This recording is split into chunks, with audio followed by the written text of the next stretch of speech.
Comentanos qué repercusiones tuvo esto en la provincia, qué se sabe al respecto de la decisión que habían tomado la niña y su madre. Digamos, ¿se conoce si cambiaron de decisión? ¿Cómo sigue esto? Bueno, por una cuestión de resguardo a su intimidad y a la confidencialidad, tal como lo establece la ley 27610, solamente puedo decir que eh, pese a lo ocurrido, ellas se encuentran en buen estado de salud, están siendo acompañadas y bueno, tanto la niña como la mamá están bien. Bien, esto también tomó repercusión porque el Estado se hizo cargo de la protección de esta niña y su madre, y esto ocurrió en un hecho gravísimo, sí, que tenía que ver con la asociación Gravida, ¿sí? ¿Nos podrías contar si los conocés, quiénes son y cómo actúan ellos en este tipo de casos? Gravida es una organización que está en todo el país, no es una organización de Santa Fe, tienen sede en 69 localidades, en 15 provincias, y existen desde 1989. Están ligados a la Conferencia Episcopal Argentina y ellos tienen un mecanismo que es de salir al encuentro. Así lo llaman, para restablecer, entre comillas, el vínculo entre, así lo dicen ellos, la mamá y el bebé desde la panza. En lo que consiste esto de salir al encuentro es que cuando se enteran que hay una mujer o una niña que desea interrumpir una gestación, bueno, se acercan y a través de diversos mecanismos como ofrecerles dinero o brindarles información falsa acerca de la práctica del aborto, en términos médicos, por ejemplo, decirles que se van a desangrar, que se van a morir, o en términos legales, buscan persuadirlas de la decisión que tomaron, vulnerando de esta manera el principio de autonomía que rige el ejercicio de los derechos sexuales. Como bien decían ustedes, tanto la niña como su mamá habían firmado un consentimiento informado pidiendo la interrupción del embarazo.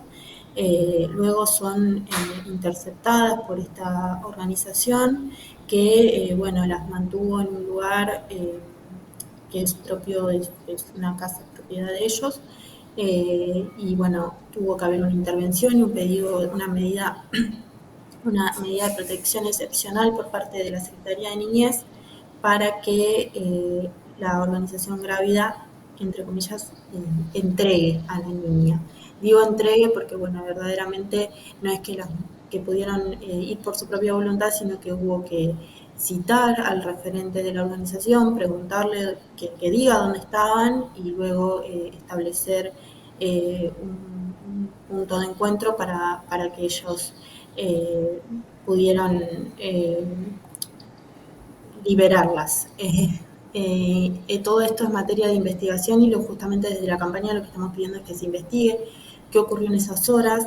Quiero decir que el turno que ellas tenían era en la ciudad de Santa Fe, en la capital de la provincia, en el hospital Iturraspe, y ellas viven en un pueblo que se llama Garibaldi, que queda a 120 kilómetros aproximadamente. Entonces queremos saber cómo es que llegan a Santa Fe, dónde estuvieron en esas horas donde el equipo pierde contacto con ellas, tanto con la niña como la mamá, y bueno, qué ocurrió en esas horas, ¿no? ¿Qué fue lo que le dijeron? Si sufrieron maltrato, ese tipo de cuestiones que serán materia de investigación, y nosotras estamos pidiendo justamente que se avance en la investigación y que si existe la comisión de un delito, bueno, sean penados. María Ángeles, ¿podés comentarnos qué se sabe, si bien adelantamos un poquito, sobre la situación actual judicial del padre en cuestión, del acusado, el abusador? Sí, el padre fue imputado por abuso sexual en una audiencia que se realizó ayer en la capital provincial, y mañana será la audiencia para establecer si va a esperar el juicio en prisión preventiva o si va a tomar alguna otra medida. Bien, preguntarte también cómo ves vos y cómo debería ser la actuación del Estado, teniendo en cuenta que, bueno, tuvieron horas para poder actuar esta asociación, sí, Gravida, y bueno, pasó todo esto hasta la liberación de la niña y su madre. ¿Cómo te parece a vos que podían haber actuado y de qué manera actuaron efectivamente el Estado? Bueno, el Estado actuó conforme a derecho en el sentido de que cuando la niña se acerca y manifiesta su intención de abortar, bueno, se le ofrece, se pone en funcionamiento los mecanismos que establece la ley 27610 de interrupción voluntaria del embarazo. Y bueno, se le da un turno para que pueda realizar la práctica. Ahí es donde se pierde contacto. El equipo al ver que no asisten a la consulta que tenían ese día, comienzan a buscarla, a intentar restablecer el contacto, se enteran de que habían estado en contacto con Grávida, y nosotros sabemos en Santa Fe que Grávida actúa de esta manera, disuadiendo a las personas. Entonces, bueno, en las primeras horas no sabíamos si no se habían acercado porque habían desistido o qué era lo que había ocurrido, hasta que finalmente nos enteramos de que estaban en este lugar que es propiedad de esta organización. Esto deja una pauta para pensar a futuro los acompañamientos, porque si bien tuvimos un antecedente en la provincia, también en Santa Fe y en el Hospital Iturraspe, en 2016, de una psicóloga que se hizo pasar, era una psicóloga matriculada, pero que no estaba interviniendo en una situación puntual de una niña con discapacidad, que había solicitado una interrupción legal del embarazo en ese momento, previa a la ley 27, a la sanción de la ley 27610, y conforme a lo que establecía el Código Penal en su artículo 86, ella había pedido una interrupción legal del embarazo. Esta psicóloga ingresa al hospital, se hace pasar por una visita y charla con la niña, disuadiéndola de que finalmente no interrumpa la gestación. Eso fue motivo de investigación y por eso se le quita la matrícula profesional a esta persona, por infringir la ética profesional. Ese era el antecedente más grave que teníamos, pero nunca nos habíamos encontrado con una situación de este tipo donde podríamos estar hablando de una situación de privación de la libertad. Es lo que queremos que se investigue y se llegue al fondo de la cuestión. A partir de esto, bueno, sin dudas quedan preguntas en términos de, bueno, cómo poder garantizar la integridad de las personas, porque, bueno, hay una ley, pero también hay grupos que actúan de esta manera, como grupos de tareas.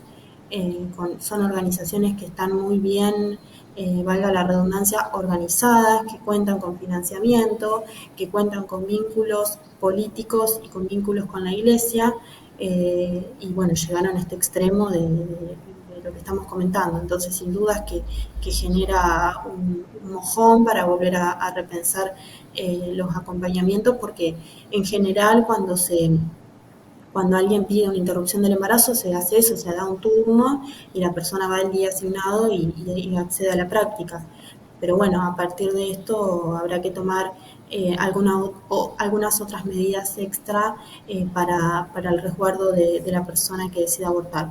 No obstante, creemos que la mejor medida que puede tomar el Estado es investigar a Grávida, porque, bueno, además de entrometerse en situaciones que no les competen, están vulnerando el acceso a derechos. Estamos hablando de derechos sexuales, de derechos de niñas, niños y adolescentes, que son derechos humanos. El Estado es garante y en tanto garante debe también procurar que no haya organizaciones de la sociedad civil que actúen de forma contraria a la ley y que actúen con estos mecanismos nefastos que comentaba al principio, de ofrecer dinero, de decir mentiras, o de amenazar o de asustar a quienes deciden sobre su salud sexual, y que ponen en riesgo la salud de las personas, que en este caso específicamente pusieron en riesgo la salud de la niña, que ya venía atravesando una situación de vulnerabilidad. Así que sí, es un mojón para repensar las prácticas, pero lo que hizo el equipo desde el momento en que ella manifiesta su voluntad fue bueno, arbitrar todos los mecanismos usuales para que ella pueda acceder a la práctica. Sí, sí, todo esto que contás, bueno, son métodos que versan en la manipulación, en la desinformación, ¿no? ¿Vos tenías, Carla, la última pregunta? Sí, básicamente también preguntarte cuál es el trabajo que se lleva hoy día a día desde la campaña, pero básicamente lo estuviste contando recién ahora, en estos poquitos minutos que nos contaste recién. Pero bueno, ¿qué pasos van a seguir a partir de esto? Si ya tuvieron alguna posibilidad de ver qué se puede hacer a futuro con esto. Bueno, la situación fue variando conforme pasaban las horas. Lo primero era encontrar a la niña, saber qué había pasado, por qué no había asistido a la consulta, si era por voluntad propia o como finalmente se descubrió que estaban con esta gente. Luego es que la niña esté bien, la niña está bien, así que conforme van pasando las horas, desde la campaña estamos pensando estrategias a seguir. Lo primero que hicimos fue hacer un comunicado público pidiendo desde la Regional Santa Fe de la campaña al Estado que investigue este hecho particular y al Estado en general a nivel nacional, porque es una organización que está en todo el país, que investigue el accionar de esta organización, quienes lo financian, tienen respaldo político, tienen respaldo de la cúpula de la Iglesia Católica y tienen personas que se infiltran en los equipos de salud y que luego filtran información y demás. Así que nosotras pedimos que se investigue porque hemos luchado por una ley que hoy está vigente, pero sin dudas que los grupos antiderechos en todo el mundo siguen poniendo barreras para que desde una lógica fundamentalista las mujeres y las niñas sean obligadas a gestar y a parir, lo cual constituye tortura y por eso queremos que el Estado ponga atención sobre estas organizaciones y revise su accionar.